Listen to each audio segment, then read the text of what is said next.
और आज मैं आपसे बात करना चाहता हूं कि आपके रुके हुए काम सफल होंगे।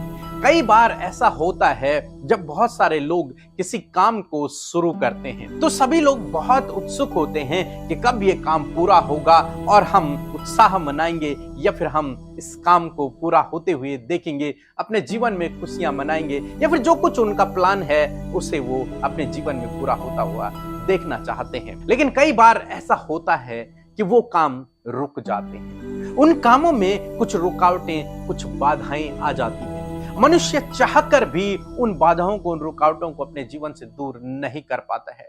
बहुत सारे भाई बहन पूरी ताकत लगा देते हैं, सब कुछ कर देते हैं जो कुछ वो कर सकते हैं, लेकिन फिर भी उनके जो काम है वो रुका हुआ रहता है। वो सफल नहीं हो पाता, जिस कारण से वे लोग निराश हो जाते हैं, चिंतित हो जाते हैं, परेशान हो जाते हैं। बहुत सारे लोग आत्महत्या कर लेते हैं, बहुत सारे लोग पीछे हट जाते हैं, विश्वास से भी पीछे हट जाते हैं। लेकिन आज सुबह में मैं आपको उत्साहित करना चाहूंगा कि वो रुके हुए काम प्रभु सफल करेगा। उन रुके हुए कामों को प्रभु आपके लिए पूरा करेगा। हम नहम्याह के जीवन में देखते हैं, जब नहम्याह ने दीवार को बनाने का निर्णय लिया, उसने सोचा कि मैं यरूशलेम की दीवार को बनाऊंगा। एक भलाई का काम, एक अच्छा काम, उसके लिए उसने योजना बनाई। लेकिन जब वो वहां काम करने पहुंचा तो बहुत सारे लोग उसके विरोध में खड़े हो गए और उन्होंने उसके काम को रोकना चाहा, बहुत कोशिश की उस काम को रोकने की। तो हम देखते हैं कि रुकावटें आती हैं, बाधाएं आती हैं। बहुत सारे कामों में लोग रुकावट पैदा करते हैं। हो सकता है आपके जीवन में भी इसी प्रकार हो। आपने कोई काम शुरू किया और उसमें रुकावटें आ गई, बाधाएं आ गई।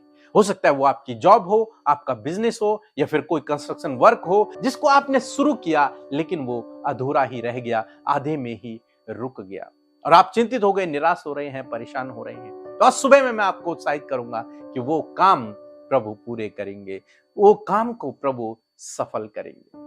हम लोग देखते हैं जब परमेश्वर ने मूसा को मिस्र देश में भेजा कि तू इजरायलियों को छुड़ा, फिरौन से बातचीत कर। मूसा और हारून फिरौन से बातचीत करते हैं कि हमें जाने दे, इजरायलियों को जाने दे, लेकिन फिरौन उन्हें जाने नहीं देता। वो दोबारा उनसे बात करते हैं लेकिन वो जाने नहीं देता। रुकावटें, बाधाएं आ जाती हैं जिस कारण से इजरायली लोग निराश हो जाते हैं, मूसा पर कुड़कुड़ाने लगते हैं। जब उन्होंने इस बात को सुना कि परमेश्वर हमें इस देश से छुड़ाएगा और एक अच्छे देश में लेकर जाएगा तो वो बहुत खुश हुए, आनंदित हुए। लेकिन जब रुकावटें, बाधाएं आने लगी तो वो बहुत निराश होने लगे, दुखी होने लगे, मूसा पर कुड़कुड़ाने लगे। कई बार मूसा ने बात की लेकिन फिरौन नहीं माना। तो रुकावटें आती हैं, बाधाएं आती हैं, लेकिन यहीं पर कहानी खत्म नहीं हो जाती। यहीं पर आपको रुकना नहीं है। इसका मतलब ये नहीं कि ये काम बंद हो गया या फिर आप आगे नहीं बढ़ पा रहे हैं तो यहीं समाप्त हो गया। नहीं, कहानी यहां समाप्त नहीं होती है। आप जानते हैं परमेश्वर ने अद्भुत आश्चर्य कर्म किए और इजरायलियों को मिस्र देश से छुड़ाया।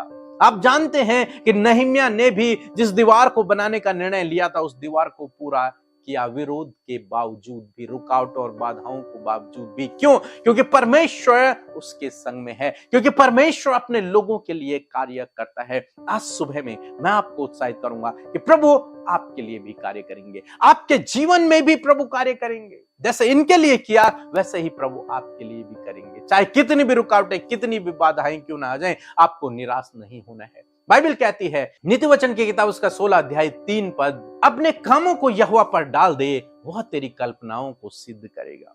इन कामों को जिनमें रुकावटें आ गई हैं, जिनमें बाधाएं आ गई हैं, जो रुके हुए हैं, इनको परमेश्वर के हाथों में दे दो। वो अपने अनुसार उन कामों को सही करेगा, उन कामों को सफल करेगा।